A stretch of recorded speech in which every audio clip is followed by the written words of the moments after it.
To use the ECOVACS DEEBOT, follow these steps. Charge the robot vacuum, connect the charging dock to a power source and place the robot on the dock. The charging time can vary, but it usually takes several hours to fully charge the battery. Prepare the area, clean the room of any obstacles and make sure the floor is free of any cords or wires.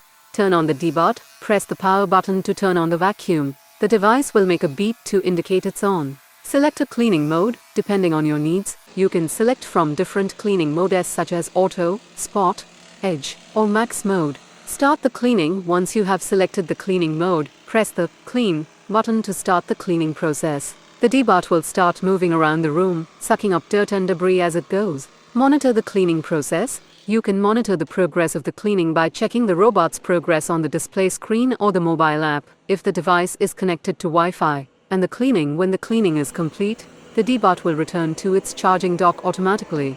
You can then turn off the device by pressing the power button. Note: before using the ECOVACS DEEBOT, it's important to familiarize yourself with the device's features and settings, as well as to read the instruction manual to understand its capabilities and limitations.